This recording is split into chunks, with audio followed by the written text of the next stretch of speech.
This is a DawgNation Postgame Show, brought to you by Kroger, R.S. Andrews, Jittery Joe's Coffee, Sir Gerald's, J. Stein Law Firm, and the UGA Bookstore. Here is your host, Brandon Adams.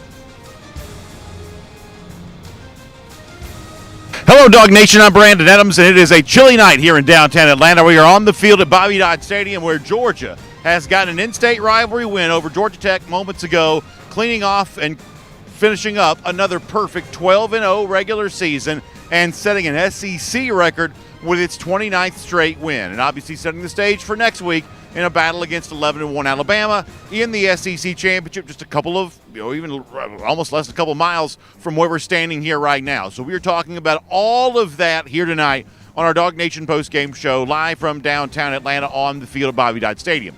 Good news is for Georgia fans who've gotten used to joining us here live via Zoom, you'll have your chance to do that tonight. I know we had a little bit of a hiccup with that last week, but the good news is we're all squared away on that tonight. Your chance to sound off, weigh in on kind of where things stand with Georgia as it moves into the most important stretch of its season. We'll also react to tonight's win over Georgia Tech, which admittedly was not a dominant victory. There were some things to like. There were some concerns perhaps defensively. Obviously some credit to maybe be given to Buster Faulkner, the former Georgia staffer, now turned Tech offensive coordinator, who pretty clearly had a successful game plan using Haynes King in a lot of ways. His arm through the air, a lot of this was on the ground. Some of this was the same things we've seen from Georgia perhaps throughout the season, where outside runs, finding a way to set that edge on the outside and creating some lanes to run on. Tech having some success with that tonight. So we can talk about what did and didn't happen in this game, but we'll also do our part to sort of keep this with a little bit of a big picture perspective there as well, that ultimately for Georgia, this is about advancing. This is about coming out here on a cold night, resting some key starters, kind of getting out of here, you hope, I think, fully healthy with the guys that you went into battle with. We'll see if that is indeed the case with Kirby Smart in the locker room after the game, and preserving the chance to stay unbeaten with a chance to win the game against Alabama next week and securing a spot in the college football playoff. Obviously, a lot of folks are also aware that tonight Alabama had to go into dramatic fashion to win on a 4th and forever at Jordan-Hare Stadium, so Alabama also was tested in its final tune-up. In fact, tested far more than Georgia was. A thrilling win for Alabama there at Auburn, but a few moments where you were left to conclude that the Crimson Tide was going to even win it. So for Georgia fans who are maybe concerned about the, I guess, not the prettiest game going into next week's SEC championship, if that's true for Georgia, that's even more true for Alabama based on the way it played out a moment ago or a couple of hours ago against the Auburn Tigers. So we'll talk about that. We will get your calls here via Zoom, and we'll react to everything that there was to talk about on this field tonight in Atlanta, and we will look ahead to next week right here in this same city. I guess you have to begin here with a lot of credit to the way of the Georgia running game, in particular Kendall Milton. Milton, once again, we talked the other day about the possibility that maybe Milton played his best game in a Georgia uniform a couple of weeks ago against Ole Miss. What that seems to be was the building of some momentum that Milton's really taking with him here in the stretch run of the season. Kendall Milton right now looks like a very, very effective running back for Georgia. He earned some praise from Kirby Smart and Smart's post-game interview with the folks there on ABC right down here on this field a couple of moments ago, and pretty clearly the tandem of Edwards and Milton would seem to be a very effective one for Georgia, and the version of Kendall Milton that a lot of Georgia fans have been really anxious to see and really hoping to see here this season. It certainly appears at the very right time you're getting your chance to see that here right now. Kendall Milton running the ball very effectively, doing a great job here for Georgia, and really a big reason tonight why this game turned into a win for Georgia, or a win opportunity was preserved. The moment for Kendall Milton certainly had a chance to make all of that happen. So we'll talk about that throughout the evening. We'll hear from Jeff Sentell coming up in a moment. Jeff will give you some of the sights and sounds from the locker room for Georgia as they react to another regular season coming to a close, and another regular season coming to a close for Georgia with a perfect 12-0 record. We also want to hear from you there as well. In fact, our first caller up tonight here on the DawgNation Postgame Show is our buddy Michael Morrow. Michael, you're up tonight here on the DawgNation Postgame Show. How did you feel about Georgia? Perhaps a little closer than it should have been, but a win nonetheless, a chance to run this state once again here. Michael, what did you think about these Dogs here tonight? I think they did really well. The run game was very effective. I didn't like the turnover that we had very early on. That was a little frustrating. and that Muse kind of muffed that kick. Thank God it went out of bounds. But I think that our defense started to catch on to their run game a little bit later than they should have. But I really like Dylan Bell. I like the way he catches the ball in traffic. I thought we were kind of robbed right there at the end of that touchdown. That was an outstanding catch on his part. I think he does well even when he's covered one-on-one. I think he's really stepped up when Ladd McConkey isn't on the field. And besides all that, I think Beck did real good as far as like running the ball. I think he was effective, except, he slid a little short there at the end. But I think they really stepped up when they needed to. And I hate to be that guy, but I really think we got, kind of screwed over out of a couple of those calls by the refs. But they were ACC refs, so we'll just have to let that go. But all in all, it might not have been the effective win that we wanted, but it was a win nevertheless and another perfect season for Kirby Smart.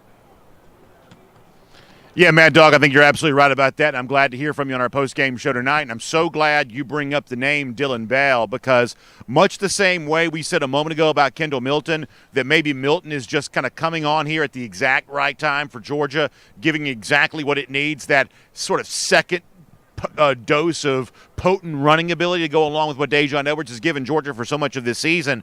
You may be saying the same thing about Dylan Bell tonight here as well. And what makes the performance by Bell all the more poignant is, A, it comes the week after really kind of a breakout performance against Tennessee in some respects, but also it comes with no Brock Bowers in the game tonight, no Ladd McConkey in the game tonight, no Ra Thomas in the game tonight. Georgia was very shorthanded when it comes to its pass catchers, when it comes to its wide receivers. So, performances from guys like Bell were going to be highlighted even more. And Dylan Bell, the best that I could tell, picked up where he left off against Tennessee last week, not only making plays for Georgia, but right now Bell has the look of, the word I would use is dynamic.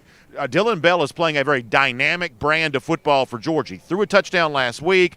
He was making some thrilling catches here tonight. Really a nose for going to get the football. And, I think if all you saw tonight was Dylan Bell, if all you saw of Georgia football was tonight, I think you might be left to conclude that Dylan Bell must be a all SEC level receiver, one of the top receivers on a top team like UGA, and perhaps throughout the stretch run of this season here coming up, what Georgia hopes another 3 games, maybe that's what Dylan Bell kind of will be. But tonight, Dylan Bell kind of played like a featured receiver. Dylan Bell kind of played like the guy that you want to try to find a way to get it to him as much as you possibly could. Once again, another one of these players that seems to be coming on at exactly the right time there for UGA. And I'll tell you the quick comparison that I want to make with him, and I realize this is kind of rare air based on the way that he played, but much like last year from kind of like November on, Javon Bullard became just an absolute playmaker for UGA in the biggest games that it played.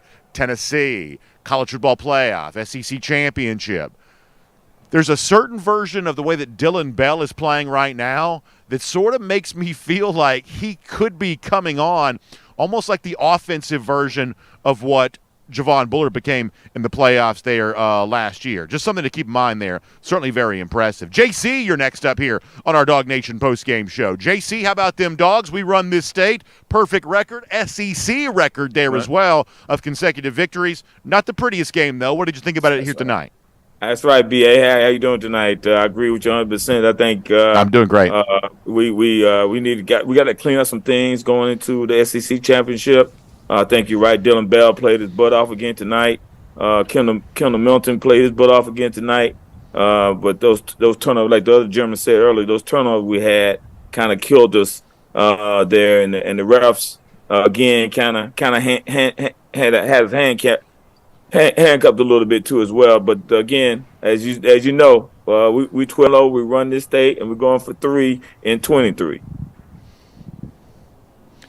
JC, I love it. It's well said, and I think you're right. There's obviously some stuff to clean up for Georgia here. One of the things that we'll spend some time talking about, and we'll probably be listening pretty closely to everything that Kirby Smart has to say about this tonight in terms of what really appeared to be some, I don't want to call them defensive breakdowns. That may be saying it too harshly, but pretty obviously Buster Faulkner, I think most of us said, that's a pretty smart coach. I mean, I think a lot of us like Buster Faulkner, enjoyed his time here at UGA. I think a lot of us, felt like he had a very bright future in the coaching ranks. And I would say that he showed you tonight just how true that is. I would also say, if I'm a Tech fan, I'd be pretty worried that Faulkner may have called such a good game plan and may have had such a successful season, but the idea of keeping Buster around here very long, I'm not quite so sure how much that's, how well that's going to work out. I know his, son's a high school quarterback here in the state of Georgia, so perhaps Faulkner wants to stay here as long as that's also true. But my guess is that Faulkner has himself some job opportunities based on the way that he's called offense thus far this season. And the truth is, we said this on DawgNation Daily here this week, is that Haynes King's a good quarterback. If Haynes King was still in the SEC, I think he pretty clearly will be starting for his old school Texas A&M. I think he could start for Auburn. I think he could start for Florida. I think he could start. You can start running through the list of teams in the SEC that Haynes King would start for, and I think it's a pretty long list. And by the way, we're not Johnny-come-latelys on this. We've said this for quite some time, that King was obviously having a very good year for Georgia Tech, and Buster Faulkner deserves a lot of credit for that. We saw that tonight with our own eyes. But obviously, ultimately, we're not that concerned one way or another about what they do. It's more about what Georgia did or didn't do to stop it. And clearly, the defensive performance that UGA got tonight would not be good enough against Alabama, even though Alabama, had its struggles against Auburn today. And I think Alabama reminded you today, this is not the same level of Alabama team that's perhaps been in recent years, and certainly not maybe even a team that's played for 12 games on par with the way that Georgia's performed. But we do know that Jalen Milroe is capable of doing some stuff. Made the big throw tonight. Obviously, he's been successful with his legs, something that Haynes King was also very good at tonight there as well. So it's just obvious, it goes without saying, Georgia needs a better defensive performance in next week's SEC championship if it is to be successful. Tonight, clearly that left some things to be desired, and exactly what the diagnosis for why that was, well, we'll listen in very closely to what Kirby Smart has to say about that. In fact, we'll hope to give you a chance to hear from Kirby Smart on our DawgNation Postgame show here tonight, and Jeff Sentell will give you his own recap of that when he joins us a little bit later on. But tonight, I'm also thrilled to be back taking Zoom calls again after a little bit of an issue with that last week. It's fun to hear your voice. Love getting the chance to react with all of you there on that, including Ryan Walker. Ryan, we're always thankful to hear your thoughts after a game like this. Georgia wins, maybe not the prettiest game in the world. Ryan, how do you break it down? What's going on, BA? It's good to be back on to DawgNation tonight. Let's just call it for what it is, man. We'll take win number 29, however we can get it. No, it wasn't pretty. Yeah. The boys got the job done.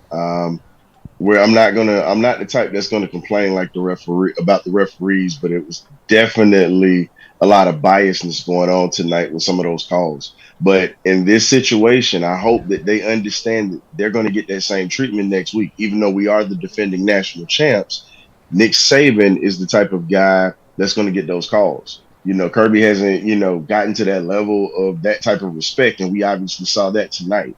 Next week, we have a lot that we have to clean up in practice. I'm just going to keep it honest with you. The great Marvin Hagler, former middleweight champ, was one of the best to ever do it. When he got robbed out of a fight with Vito Antuofermo, he said, "This is going to be my judge." He pretty much held up his fist and said he was never going to leave it in the hands of the refs. We can't do that next week. We got to go out. We got to pretty much take the fight to him like he did Tommy Hearns and knock him out. That's pretty much how we're going to have to take care of Bama. Defense has got to get better. Can't arm tackle next week. Bama was able to run the ball in the second half against Auburn, even though they struggled, but they ran it when they needed to. And we definitely have to get pressure on the quarterback. Haynes King showed us that we definitely still have some deficiencies on the edge, and we're talking about containment. Yes, we have young linebackers who are going to make their mistakes. However, I can't just beat on them like that, because I got to give C.J. Allen his credit for going out on some of those passes. He looked like a young Roquan Smith. Hopefully, Javon Bullard, he got up a little gimpy. He got back onto the field. Hopefully, it's not a serious injury. We're going to need all hands on deck next week to pretty much seal up this 30th win and get us into the college football playoffs. There's no tomorrow if we lose. I don't want to chance it in the hands of the committee. As I said, we got to have that Marvin Hagler approach. We got to pretty much cause war from here on out, because right now we're not favored. Even though we're the defending champs, we are not favored. We just got to pretty much take their pride, take everything from them, and just show them what Georgia football is made of, man. That's all I got for you tonight. I was a little disappointed, but hey, I'll take that win. But next week we got to clean it up. No, I think it's real talk, Ryan. I'm glad that you're delivering that message. And first of all, I know we got some young bucks in the audience. When Ryan references that great Marvin Hagler, Tommy the Hitman Hearns, battle from years ago back in the 1980s, you need to go find that on YouTube if you've never seen that 2 minutes of absolute slugfest brutality. Of course, Hagler representing the city of Boston, an amazing fighter. That's the mentality you'd love to see Georgia show here the rest of the way here. I think that's really strong stuff, from Ryan there on that. And I think you can make a case that of all the matchups that have taken place between Georgia and Alabama in this Kirby Smart, Nick Saban era, I think you can make a case that the stakes in this particular game have never been higher at any point in time before. And I know that may sound like an overstatement, but let me kind of walk you through this here for a moment. When these two coaches got together for the first time in 2017, when Kirby Smart was just finishing up his second season, obviously it seemed like Smart was just getting started. He had his entire future ahead of him. You can make a case, even though Georgia was obviously devastated when that game came up short, you can make a case that perhaps Georgia had even gotten to that point a little sooner than they, possibly were expected to be, that they were kind of playing with house money. We've heard coaches use that phrase before. You can make a case that in 2017, that's what Georgia was. In 2018, when Alabama gets the win, you sort of thought, well, Nick Saban's going to be around for a lot longer, that this is one of many battles in future years these coaches are going to have. Well, guess what? 2018 all of a sudden is a little bit longer ago. All of a sudden now we're looking at 2023, where one way or another, the Saban era is getting ready to come to an end. I'm not trying to be hyperbolic when I say that. It's just obvious this is a man in his 70s. He's not going to coach forever. This is one of the final matchups between these two. And for Georgia, if you can win this one, unlike any of the previous times that Kirby Smart has done battle with Nick Saban, if you can win this one, you can give yourself a level of cachet that Nick Saban never accomplished, that he never achieved. You can put yourself in position to perhaps win a third straight national championship. That'd matter. You also have the possibility of kind of upending for a final time what has been an Alabama dynasty. That's not too strong of a word to use. That's exactly what it has been. You have a chance to upend that. So I don't know that the stakes have ever been higher than they are in this particular matchup. I think you're right about that. One of the other things that Ryan brings up is Javon Bullard. I did see Bullard today. Seemed like he was a little gimpy after one moment there. Almost felt like, and I'm not a medical professional, so don't quote me on this, almost seemed like he was kind of nursing his hip on that a little bit, I forget if his left hip or his right hip, but it almost seemed like that's what he was touching on there. So we'll see if that is indeed the case. And to go back to the Georgia defense, something else that Ryan kind of also touched on there too.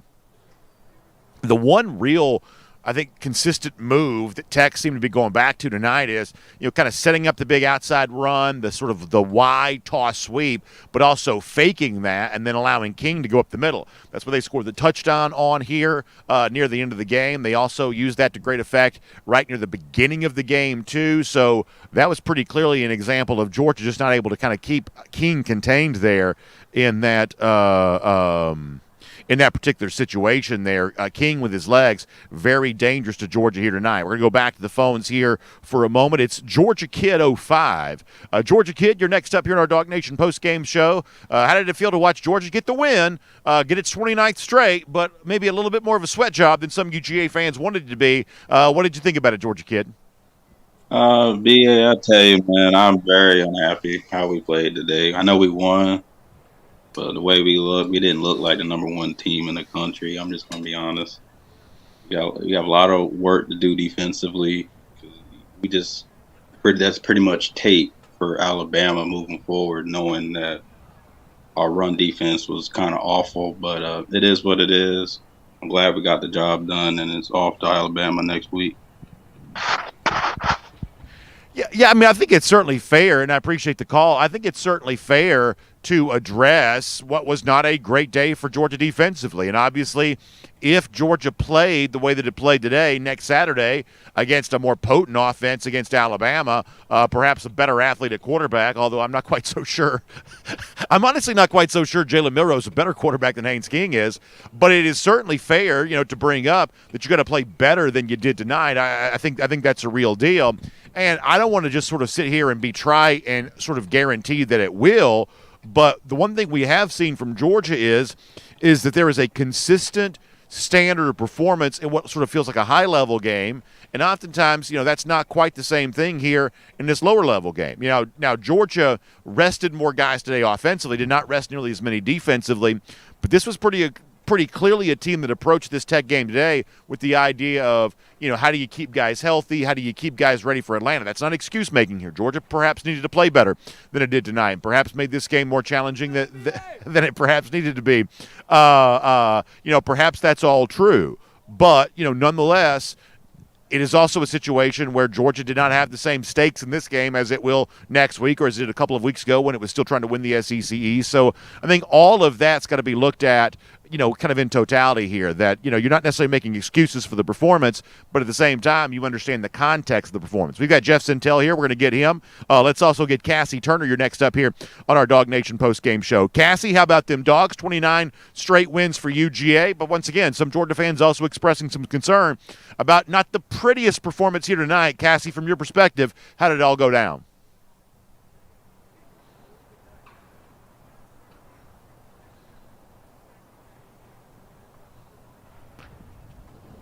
Cassie, are you with us? Oh, sorry. I was muted. If you, I think no problem, Cassie. How you doing? I'm good. Thank you. Rivalry weeks are really weird to me. And if you look across the board at people that you didn't expect to struggled also. I mean, I'm not surprised that we struggled because it's a rivalry week and everybody wants to take down Georgia, especially Georgia Tech. So they were going to come out guns blazing and do their very best to win. And kudos to them because they did a great job. But Dogs are still on top, and we still run the state. Cassie, that's exactly right. There's no doubt about that, after all of that, in a kind of a weird rivalry week situation, Georgia still runs this state, and that's certainly something to celebrate here on this night. Cassie, we appreciate the call, appreciate you being with us. Gives us a chance to also say hello to Jeff Sentell there as well. So, Jeff, I'm curious what the mood of the team here a moment ago. I think Georgia fans tonight trying to process this of, all right, Georgia won. It's 29 straight, but what in the heck was that? So what in the heck was that, and how did Georgia players and perhaps Georgia coach Kirby Smart, how did they tell the story of how this game unfolded from their perspective? Yeah, as you can imagine, Brandon, if we were playing the bingo card, let's see, Kirby complimented the opponent. He complimented the physicality. He complimented their plan. I think the big takeaways from, talking to the players and also talking to Coach Smart, first of all, maybe the most interesting thing were the questions about Ra-Ra, Ladd, and Brock. Kirby explained it thusly. He said, they just couldn't go. It wasn't, saving the tread on the tire or saving up for Bama. He said Brock tried to go. He couldn't go. He said he's dealing with more soreness right now. Over the last week, more soreness than he's had so far. Just magically Thanksgiving week, just soreness. Just listen, I'm dealing with some soreness after Thanksgiving too, but I think probably for a different reason. So just magically, just soreness, just a little soreness. Man, a little soreness. I love you can interpret this, and I'm just going to be the recapper of what he said. He said for the first time this week brought up a lot more soreness. Kind of the same thing with Ladd. They couldn't practice. They couldn't go. And then there was a little bit of fine-tuning about, well, if this was a championship game, could they have went? And Kirby's like, what do you mean by that? And then Kirby said, well, it was a championship game. It was the state championship game. Well played, Kirby. Well played. I mean, that was the back and forth. I think the main thing is, the 29 wins. I'm sure you've got I guess the inner Munson of your audience comes out after a game like this. I'm sure I don't know if your commenters have stumbled on this or were shouting it from the rooftops when your show started, but you see Haynes King run the ball, not just extend plays. And there's a difference, Kirby Smart said, between design runs and gap runs. When you have a quarterback that can run and the scheme gives him that gap and the quarterback's a really good runner, that's going to be really hard to stop. He said his team hasn't done a good job of stopping that type of run all season. So obviously you draw the parallel there with Haynes King. And now's the week to worry about Jalen Milroe and Alabama for that very same reason. I think this is a week. I mean, Brandon, I think sometimes I think we get lost on all the numbers. 29 straight wins, how very hard that is to do. You're supposed to find a banana peel once every season, at least once every 3 seasons. And now this is 3 straight perfect regular seasons. I mean, that's something to think about. Rivalry games, you throw it out the window. You see how hard things were today for Alabama. Another rivalry game. I don't know whether Georgia fans feel any better than Alabama fans about kind of moving through their rival in order to get to the business at hand. I think there's a lot to be said for just surviving and advancing. Main storylines for me is you see no Tate, you see no Ladd, you see no Brock, and then you see this football team basically show new guys that they move up into the cast of characters, into the starring role. Dylan Bellbrandon continues to play better and better. You know, I mean, there's some Georgia fans out there that are probably thinking, you know, he could be a Deebo Samuel. And I didn't believe that comparison at first, but every week he does a little bit more. I thought that catch he made was fantastic. The one that was disallowed because of supposedly stepping out of bounds. But, like, you know, you can control. Or not possessing the ball out of bounds. You can control the ball when you're twisting like that. I agree. I'm glad to hear you say that because there wasn't a lot of, like, booing from Georgia fans about this. I thought the one is right here where the catch was made. I thought that was a catch. I mean, ultimately, I guess it doesn't matter all that much, but I thought that was a catch. I had a pretty good thought that I asked Kendall Milton about because, you know, we were there when he committed to Georgia. He chose Georgia. Remember how brash he was when he committed, Brandon? He said natties, and I'm talking plural. And I was like, Kendall, you were brash, you were young. Did you ever imagine this? Like 29 straight wins, 2 back-to-back natties, parked and in pole position to do all this again. And he was like, you know, you never really imagine this. You never really think this. We play in as tough a conference as we do, how hard it is for Georgia to do things like that. And, I mean, you know, what have we heard? I think our own Mike Griffith has been a champion for Brent Key a lot, saying this is what Tech works for every day is to win their state championship, to beat Georgia. Work a little harder. But, I mean, you know, and the other things that come to my mind is there's a lot of, you know, I still continue to think when Carson Beck operates for Georgia, I feel like it's that scene in Top Gun where they talk about Iceman, ice cold, no mistakes. Now, he throws interceptions, Brandon, but these are the most fluky interceptions you could ever imagine. Ping-ponging balls. I mean, like there was one that was disavowed as well. But you see Carson, he never puts you in trouble, always looks like he knows what he's doing. You know, Dominic Lovett was a guy that I think had to step up today, and he played really well. And, you know, here's what's kind of the rhetoric that's coming out of the locker room talk tonight is the questions about – Very different kind of locker room talk, by the way. Yeah.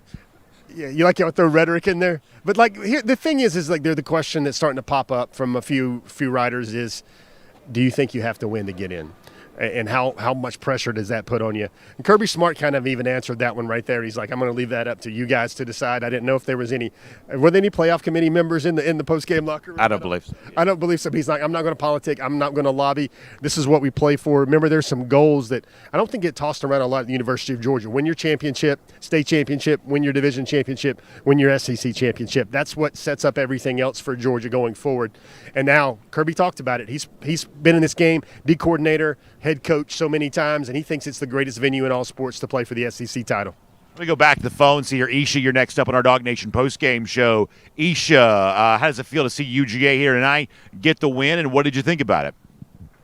Hey, well, hello, BA, Jeff. Well, I'm a little perturbed a little bit because a lot of commenters are talking where they want to talk their opinion, which I'm not saying they're wrong, but at some point,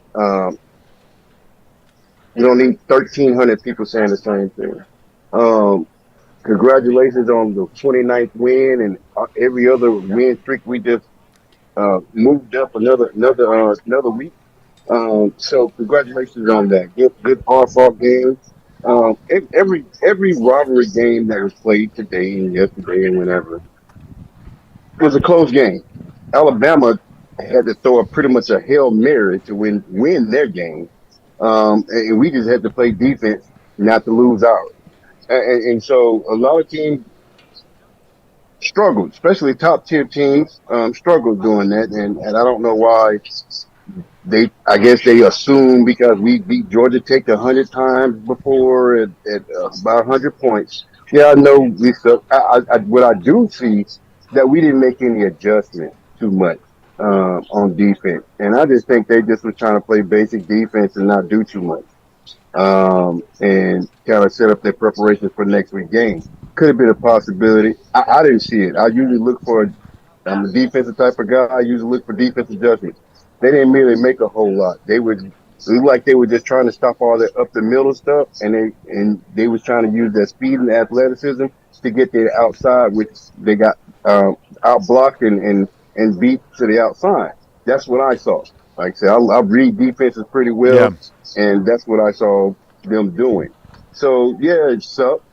But, I mean, it is what it is. Alabama sucked, gave up a lot of rushing yards to Auburn, and Auburn took them to the wire.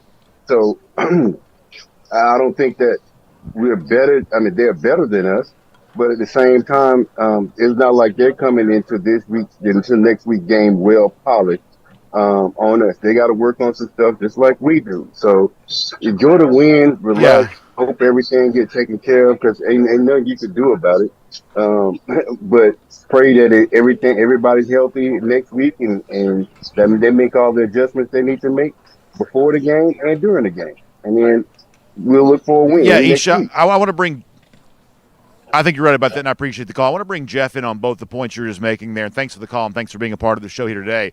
First of all, here's what Isha says, Jeff, that if you want to put Georgia's performance in the context of other rivalry games we've seen here to end the regular season, you certainly can't be too panicked about Georgia given the fact the team that they play next Saturday against Auburn this particular Saturday looked even worse than Georgia did. I mean, at one point in time, it seemed like Auburn might lose that game, needed a miracle at the end to win it. So, in context here, I don't know there's room for a lot of panic about the overall Georgia performance. There's certainly not a guarantee that Georgia wins next Saturday either, but there's not a lot of panic about the way that Georgia plays because, frankly, I didn't think that Michigan or Ohio State was all that impressive today. I thought that Alabama was, perhaps having to dig into its bag of, lucky tricks in order to try to find a victory against Auburn here. So all of that's happening around UGA, and perhaps that puts the performance against Tech tonight into a little bit more context of, well, if you want to be super worried about Georgia, you've got to measure this in comparison to another national championship contender, and that team out there that's playing far better than UGA right now,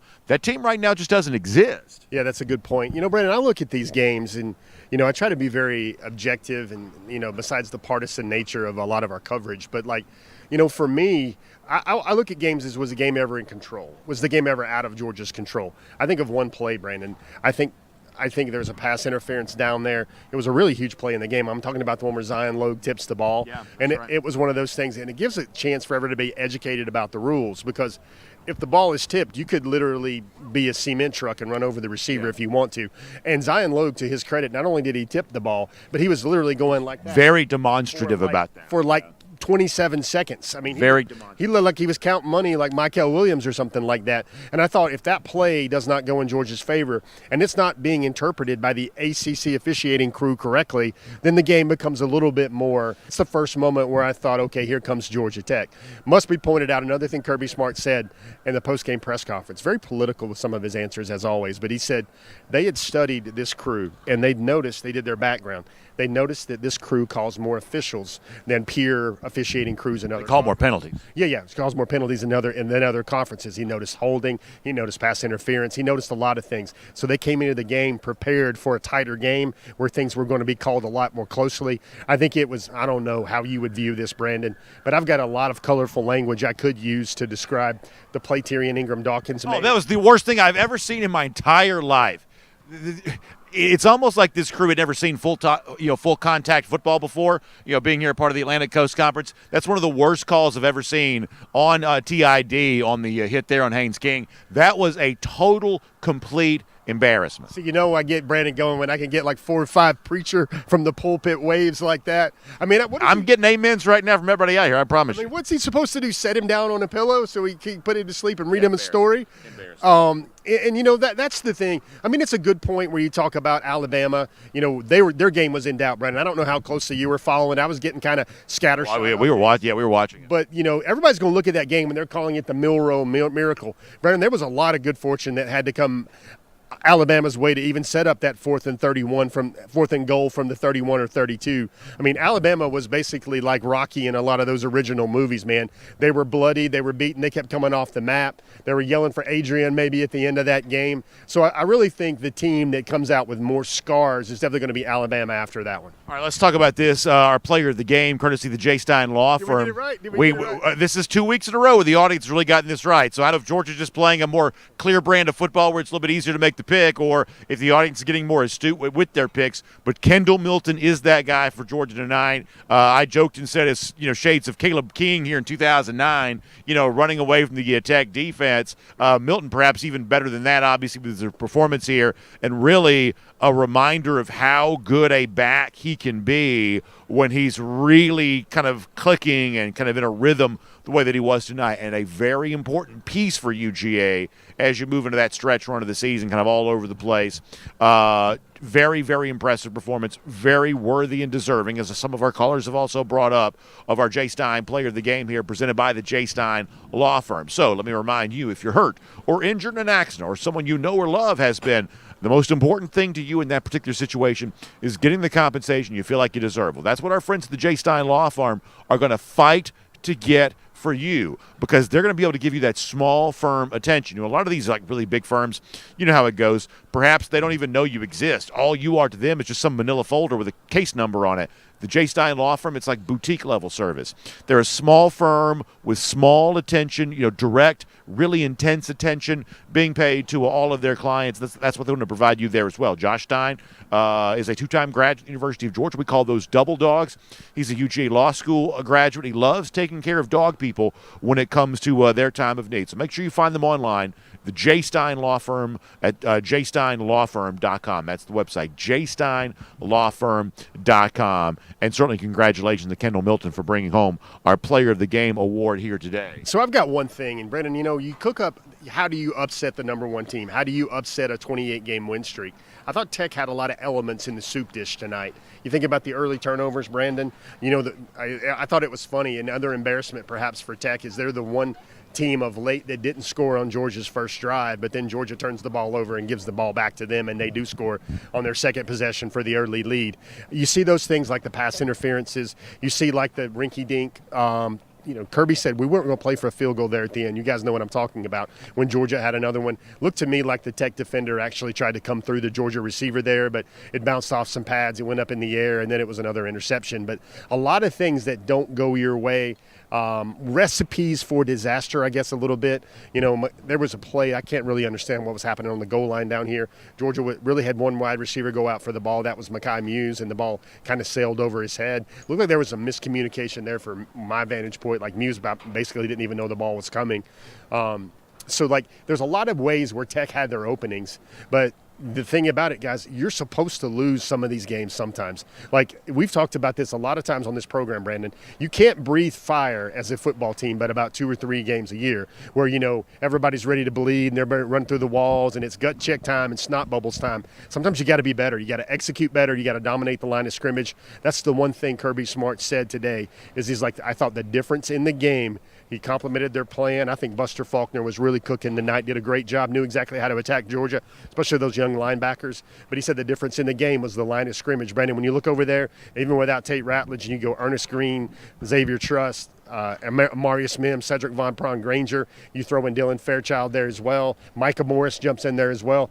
Total difference on the line of scrimmage there for Georgia. So one of the things that our caller Isha was also bringing up a moment ago too was the lack of success that Georgia did have defensively and kind of slowing down Haynes King tonight. King obviously got a lot. The Faulkner game plan was certainly very effective. Can we go back to a little bit more of what was said a moment ago in terms of why Georgia thought that Tech was able to have the success it was able to have?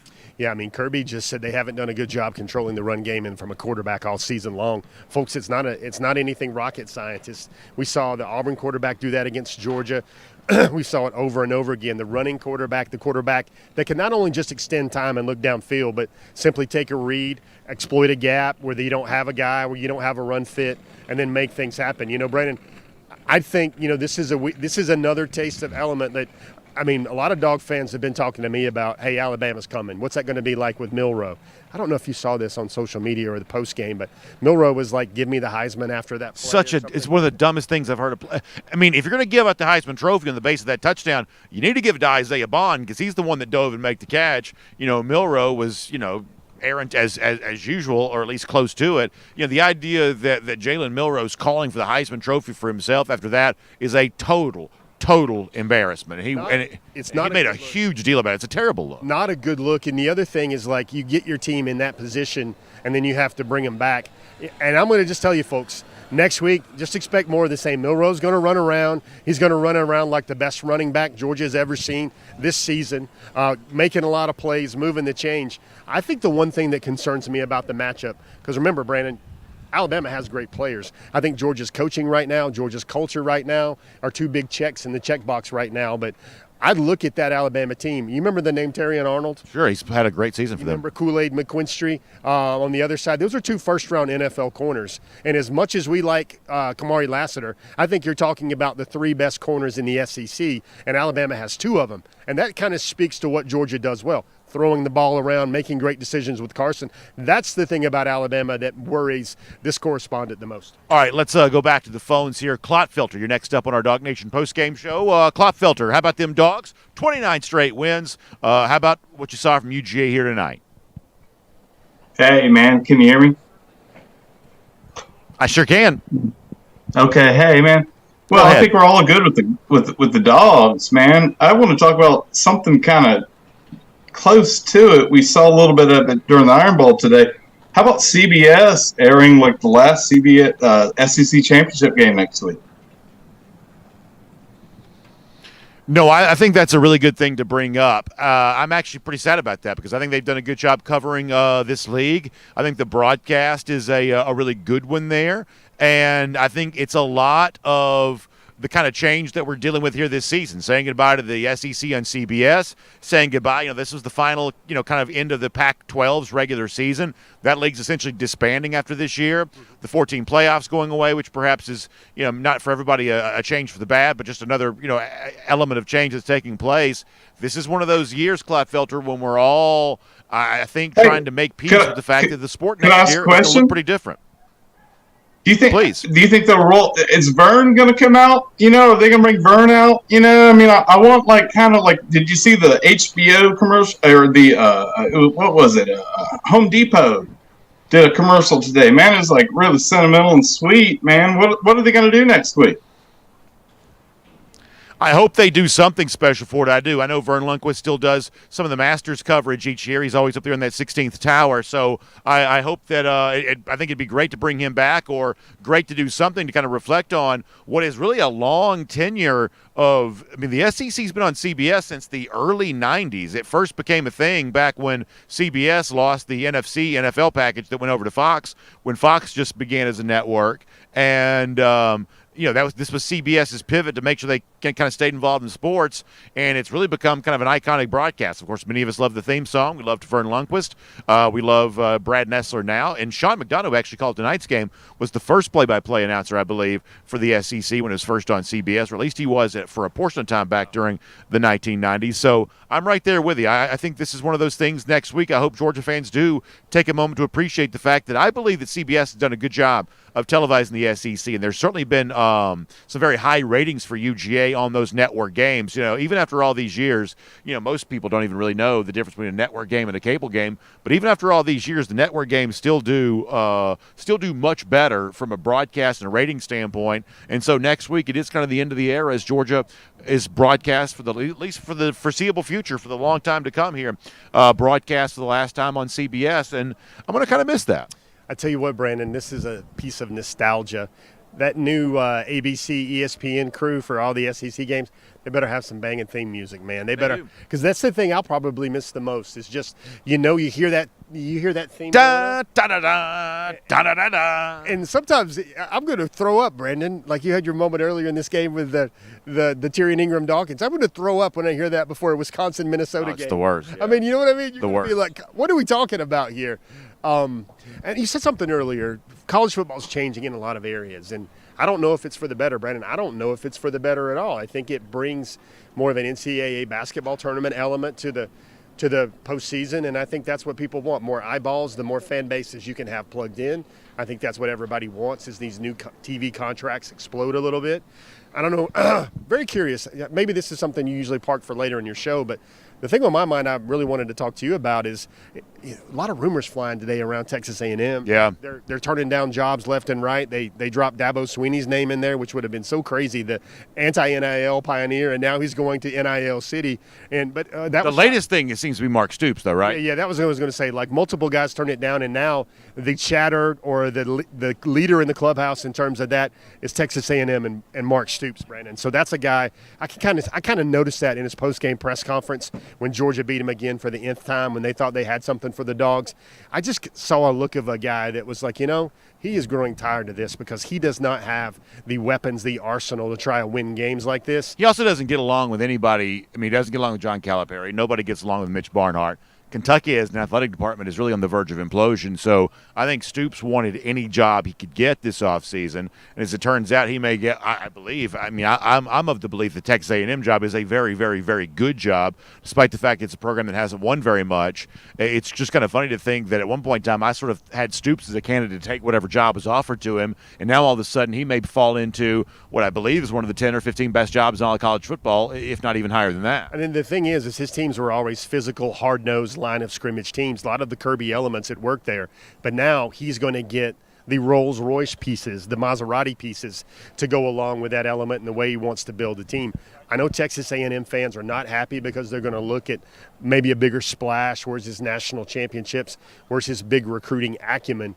But I think it's a way for Texas A&M to look internally and think, we've got to do things a little bit differently than going and get a hot shot coordinator with a hot shot offense. And this is a pivot in another direction. When you look at what's winning right now, it's a copycat league, Brandon, and a lot of that is the Kirby Smart formula.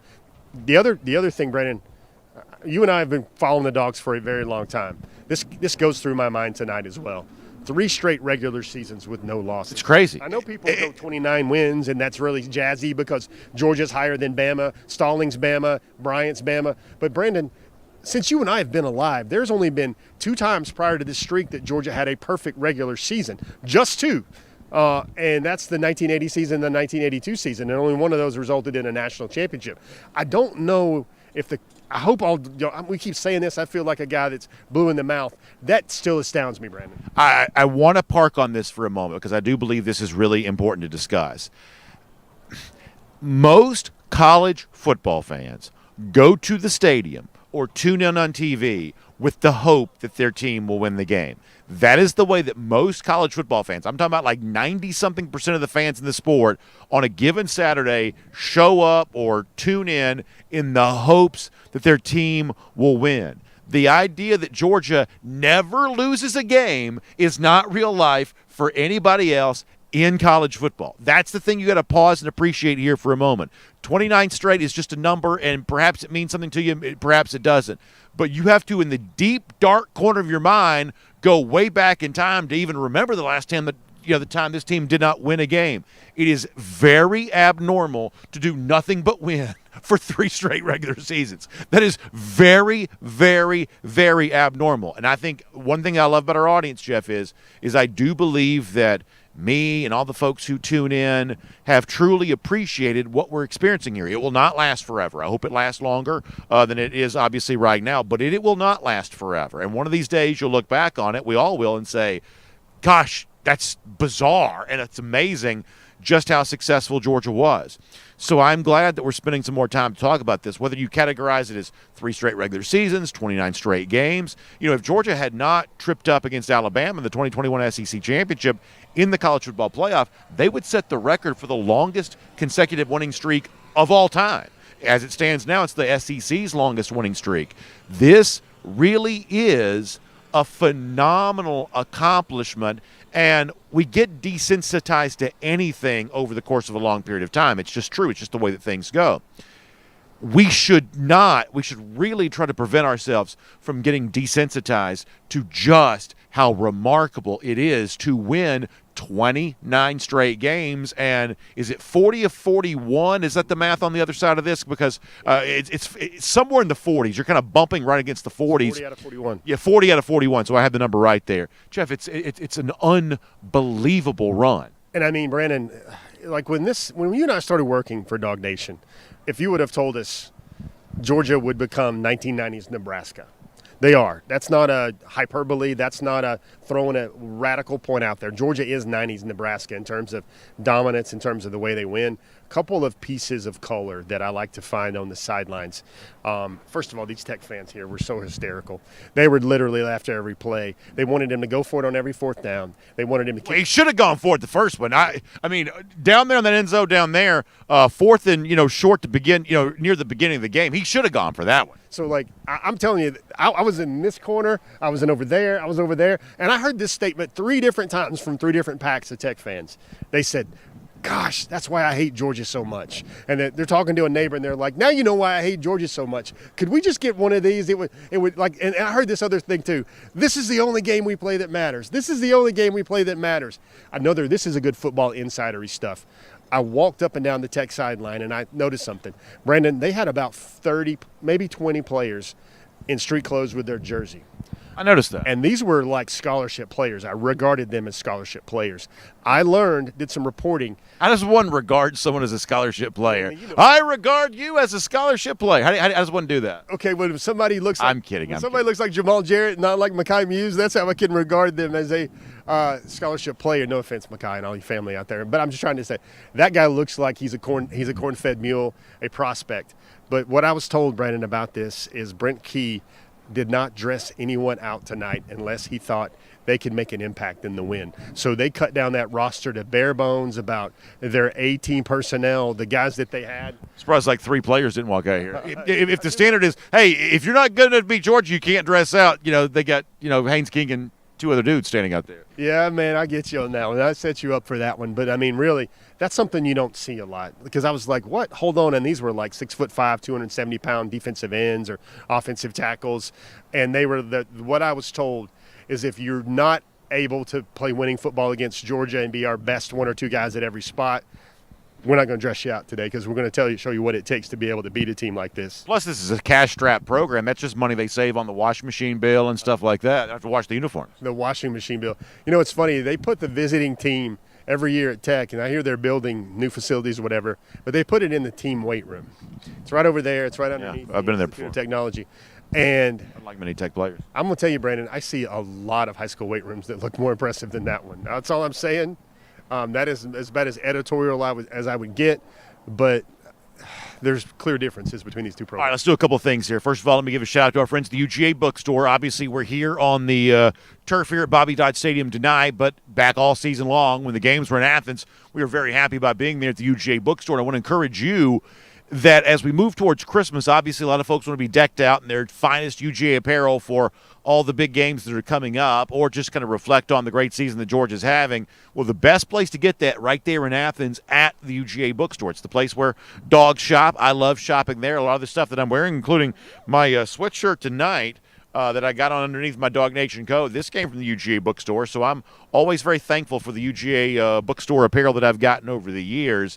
And if you want to be there in the Athens area, you can go by and just kind of do all the shopping right there in person. Or if you can't get there, you can shop anytime online at UGAbookstore.com. That'll get you ready for a great Christmas season here coming up, but also a great run through the postseason here for Georgia there as well. Tremendous, tremendous stretch run here coming up. I want to go back to a couple of things for our audience who perhaps just joining us right now. A couple of things we've mentioned here thus far tonight. The emergence of Dillon Bell, what he did against Tennessee, what he's done here tonight. This is a really, really exciting playmaker who obviously has a great deal of versatility, essentially, plays multiple positions for UGA. But, showing that nose to kind of go get the football tonight. The comparison made a little earlier is the way that Javon Bullard came on for Georgia sort of November and later a year ago. To me, it almost feels like Dillon Bell could be this year's version of Javon Bullard, but on the offensive side of the ball. A guy who kind of goes from being a player on this roster to one of Georgia's most important players, I think. Now, some of this is obviously accentuated because of no Lyle McConkey, no Rod Thomas, things like that. But I think right now, just based on 2 weeks' worth of action here, both road games, I think right now you have to go into the Alabama game assuming that Dillon Bell is going to be a very big part of the game plan for Georgia. So, Brandon, the way I'm starting to define and regard this era at Georgia is it's the incredible depth. And we know that's built through recruiting. But, Brandon, what this streak is showing me is that losses to key assets basically make the team better. You look at the linebackers today, Brandon. Raylan Wilson and C.J. Allen probably played half the game. Shmuel Munden is back banged up. He tried to keep generating, trying to be able to go, patch it up and go. Kirby Smart spoke in the post-game presser about how banged up they are, Brandon, to the point, I don't know if I've heard him say this a lot, we have changed our practices and the way we practice in order to kind of accommodate the guys that are banged up, the depth we're not having. But to me, you look across the roster, Brandon, Brock Bowers out. You see a little bit more flashes from Oscar Delp, especially in the perimeter blocking. You see Dylan Bell emerge. And that you wouldn't see that. Georgia wouldn't get better unless a Ladd and a Rah-Rah were not available. But it makes Dylan Bell better. It gives Georgia more confidence all up and down the roster. You see Georgia in certain positions.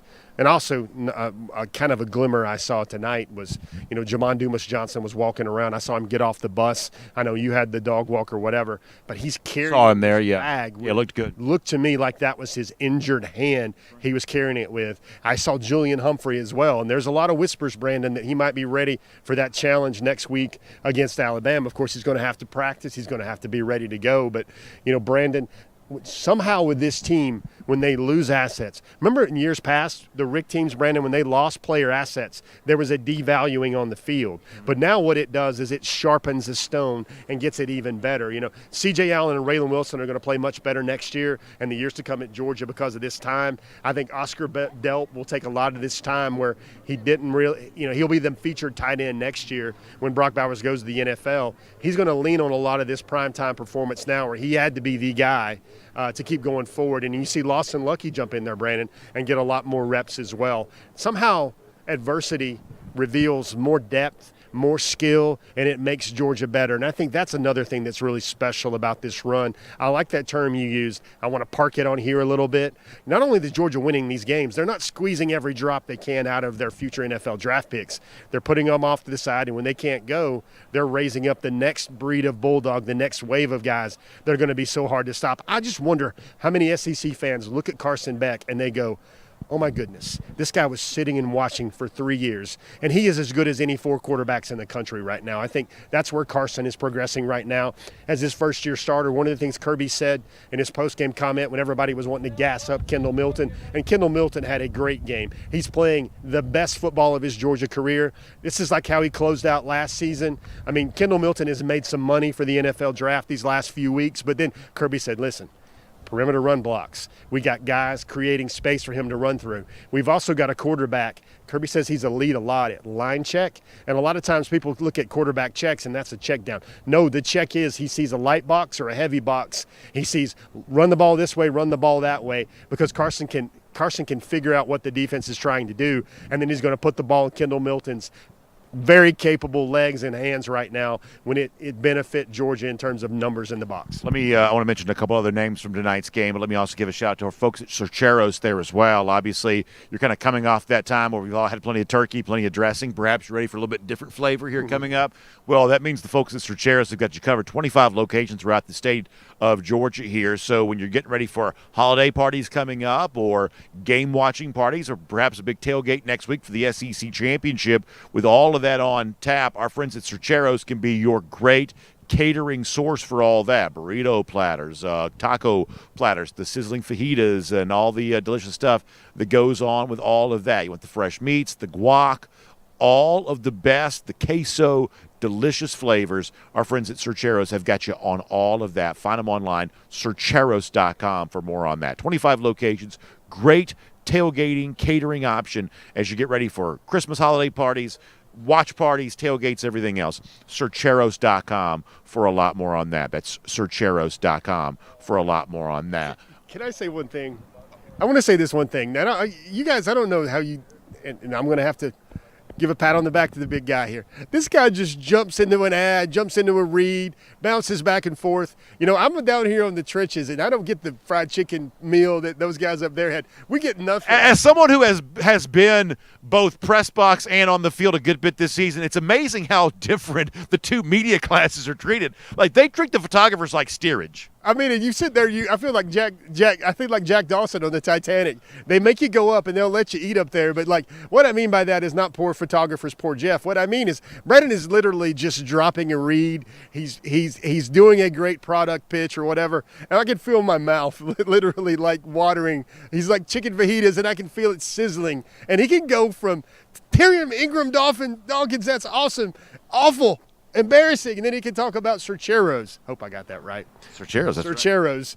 And he can just do it like he's tap dancing through a minefield. And to be clear, TID, nothing wrong with him. It's the call that went against him tonight that we don't like. Absolutely right on that. Staying on the defensive line here for a moment, I wanted to give a couple of shouts out. First of all, first career sack tonight for Christian Miller. You love to see that. Percy, if you guys know Percy, that's a long-time social media thing with Christian. Kirby Smart even revealed today that he's getting reps on scout team working against Cedric Von Prawn and Georgia's A1As, and he's getting better because of that. Christian has changed his body in 2 years. He's lost weight. He's got a big burst off the line. He's coming. Marvin Jones Jr., Brandon, he also got a sack as well. Him as well, yeah. I mean, there's a lot of names here where you're sitting there. Can Georgia win ball games off a different script? And probably the only one singular constant for the entire season, Brandon, you have to look at the play of Carson Beck. But Georgia's winning things differently. This is another game where they hold the opponent under 20 points, I think, the final score. This is another game where Georgia has not given up a lot of points when this is supposed to be a regression of some extent on defense. And we've reached it, Brandon. I know Coach Speak doesn't like it. I know fans don't like it. But these are the defining moments now of Georgia's season. It's a 3-game season the way these teams have been judged recently, and round 1 starts this week. All right, it's late. We're going to get ready to wrap up here in just a couple of minutes. Let's go through our cruise around the SEC, courtesy of Royal Caribbean. We'll take a look at big scores from the SEC tonight, as well as the top 25 games there as well. Jeff, I'll give you a chance to give a quick thought on some of these. Michigan, Ohio State, they do battle back and forth. Ultimately, though, it is Michigan that comes away the winner here. Ryan Day had a couple of opportunities to perhaps be a little bit more bold with some of his coaching decisions, settled for field goals instead. I thought that J.J. McCarthy, who's really probably struggled a little bit the last couple of weeks, I thought McCarthy made a couple of real big throws. When it's all said and done, to me, that's one of the big differences in the game. What McCarthy's able to do for Michigan, what Devin McCord's not able to do for Ohio State. And Marvin Harrison Jr., obviously the best player on the field for either team, just thought he was kind of neutralized from both an Ohio State game plan that seemed a little bit timid and a quarterback in McCord that's just incredibly limited. Yeah, this is a different Ohio State football program where they have all the resources at receiver and they can't access them. I think it's very pedestrian play, Brandon. I watched Ohio State a few times this year, and there's not the worry threat level you have either with McCarthy besides his legs. Get that? There'll be another tit for tat, another heavyweight fight for Georgia with a running quarterback. It looks like it down the line, but the quarterback play from either of those teams is not special. And I'm going to tell you, Brendan, it is a bad look for Ryan Day. That seat was already about 102 degrees heading into this season, losing to Michigan twice, and now you do it, Brendan. I don't know if we polled 100 college football fans and they said, tell me the name of Michigan's interim head coach right now, if they would know it. And that guy beats Day in a big spot game. And now I think you're going to see Ohio State. They're not going to be in the playoffs. They're going to get a bowl game. They're going to get a New Year's Six game. But half that team's going to be going pro, and those guys are not going to be watching the final games of the Ohio State Buckeyes season. Let's run through a couple of other these scores here kind of quick. I don't know the Florida story. I don't know how'd that turn out? So Florida State comes back. They win the game after being down. At one point in time, they're down 12-0 in the game. Let me give you the final score here for Florida State. They do come back and get the win 24-15. So not only a win, but a cover there for Florida State after being down 12-0 earlier. The Wi-Fi was from the Bobby Dodd era tonight, so you really don't have there's very, very little internet throughout the game. How does Tech, the engineering capital of the South, have 2-star Wi-Fi? How does this happen? Yeah, I don't know. It's terrible tonight, so not able to follow some of these games like you'd like to have. Let me go through a couple of these other scores, Jeff. We'll get ready to wrap up here. LSU does get the win against Texas A&M. This is a game in which LSU had to kind of fight to not only win the game, but certainly build some margin there late. But it is 42 points on the board, and you kind of wonder, avoiding a loss, getting a win, if that's enough to keep Jaden Daniels in the Heisman conversation here right now. You mean he's going to keep it away from Jalen Milroe, I guess? Yeah, Milroe calling for that tonight. I think it's Jaden's Heisman. I know what you're saying there, Brandon. If they would have lost another game, very few Heisman winners have that many losses on a season. And really for him to bring them back from on the brink, that's really strong. I mean, obviously, Jaden's going to be in New York, and I think Jaden will probably win that award. But, this is a game week that was very interesting with a lot of, I would just say it, maybe exhaustion or teams have reached the point of their season where they're just really gassed, and there's cracks that are showing up with a lot of teams. I mean, for Florida State to go and do that And now Florida State gets Louisville, I believe, in the ACC championship game, and that is a team that Kentucky took down tonight as well. And they were able to do that with their head coach basically on his way out the door, according to a lot of online reports right now about the team. No, Louisville does get the win against Kentucky. Oh, really? I thought I saw that differently. I thought, okay, well, Leary throws a bad interception there. Leary throws a bad interception there near the end of the game. That opens the door for Louisville there against Kentucky. The final in that game. Is it 38-35? Well, just give me 1 second. I'll read it to you here. The final in the Louisville-Kentucky game. Good Lord, this should not be so hard to do. Dial up right there. Because I thought I saw it on flash on the board, so that's why I was a little confused. That might be another thing that Georgia Tech didn't get exactly right today, but I saw the score flash upstairs on the marquee, and I thought that was one of those eyebrow raisers as well from the games today. And then Texas A&M.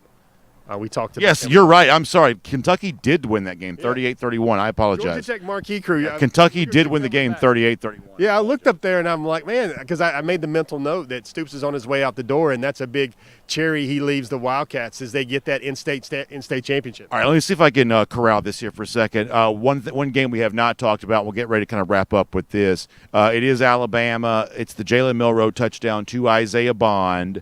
High School's Isaiah Bond. Thank you, Jeff. Isaiah Bond. Alabama gets the win against Auburn on the last second play. What does that do for next week's SEC championship? Alabama was in no matter what, but almost into the SEC title game with a little bit of embarrassment had they lost their in-state rival. It's another example of a game at Jordan-Hare Stadium where Auburn finds a way to keep it close to the experts think. That's 2 times in a row they've lost while also covering. And prior to that, it was 2 straight wins straight up for Auburn against Alabama. So Jordan-Hare Stadium continues to be good for the Tigers when it comes to playing against Alabama. Does Alabama come in feeling good about itself because it found a way to win? Does it come in asking tough questions here because, once again, not able to build margin against a team that had just lost by 3 touchdowns the previous week to New Mexico State? I'm going to channel my inner Brandon Adams here a little bit, guys. Don't come at me with this team of destiny stuff after a game like that. I'm not going to have it. I'm not going to be a part of any discussion about that. That was the team, I think even Coach Saban said afterward in his post-game conversation, as he thought it was a reality check. You don't really want a reality check heading into the SEC championship game. And now you're going to hear a lot of people say, well, Saban and Alabama have never lost in Mercedes-Benz Stadium this week. That doesn't matter a bit. You know why they kept winning all those games? Because they were the better football team with a bigger program and much resources and much NFL talent. But I think things have changed. One of the things where the reporters and writer pool was getting into little Alabama talk for early stories this week, because it's going to dominate the state this week with Georgia, Alabama again, is they're like, do you think getting the win in Lucas Oil Stadium kind of takes a little bit of the monkey off the back, a little bit of the luster? I don't even think that matters, because we don't have anybody playing in this same game, except for maybe Cedric Von Granger, Zion Logue, people like that were really key supporting characters in that game. Tate Ratledge obviously was a big part of that game as well. But I think I kind of side with Kirby Smart when this is a totally different team, totally different season. I mean, lots of times Georgia's faced Alabama, Brandon. They've had a brilliant quarterback that can pick apart a defense. They've kind of got a gadget quarterback right now in terms of Jalen Milroe. And I think I saw some things on social media. The one thing about that play, and they're going to play it forever and ever in the Auburn rivalry, it's going to kind of become Alabama's version of the kick six a little bit. I don't know why you don't send pressure on Jalen Milroe like that. Make him run the ball for 32 yards. Yeah, sending 2 guys on that pass rush, a big mistake from Auburn there at the end of the game. That's exactly right. We'll wrap up our SEC, cruising around the SEC, courtesy of Royal Caribbean with that. Remind you that it's freezing cold for us right now, but it only makes me dream even more about April of 2024 and a chance to be in the nice, warm, comfortable Bahamas as we're sailing on Allure of the Seas. Just heard from a great DawgNation Daily listener here this week about just getting back off Allure of the Seas, having a great time on that cruise ship, and obviously we're all planning on having a great time on the DawgNation cruise April of 2024. So Jessica Slater's a great travel agent, specially selected for us by Royal Caribbean to book all of our Royal Caribbean cruise vacation needs. In fact, she's put a great website together for you. It's called RoyalDogs.com. Dogs, of course, spelled the way it's supposed to be.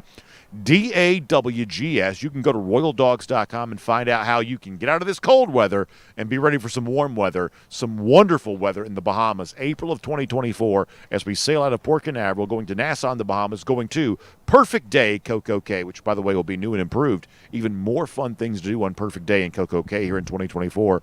We'll obviously tell you more about that in the weeks and months to come. But check out royaldogs.com to be a part of the Dog Nation cruise. So Georgia gets the win tonight against Georgia Tech. It was obviously probably a harder fought game than some Georgia fans would have expected, but nonetheless, it's 12-0, 29 straight, setting an SEC record in the process, and sights set on the chance to be in Atlanta, win another SEC championship, and keep alive the hopes and the mission to go for 3 in 23. Jeff, give me a final thought on UGA for tonight. I like what you said earlier. We've got to soak this one in. You got to place some sort of reverence around the 29. They bust the Bama record. They take some of Bama's lunch money in terms of the record books this week. I have the feeling of thinking about when Georgia plays Alabama. Georgia didn't get Alabama last year at all. So to my mind, I think Alabama wasn't good enough to play Georgia a year ago. Yeah, and in my mind, I think this is the best Georgia team that Kirby Smart will take into a game against Alabama. This Alabama team is not the best Alabama team that they will take against the Dogs on Saturday in the Benz.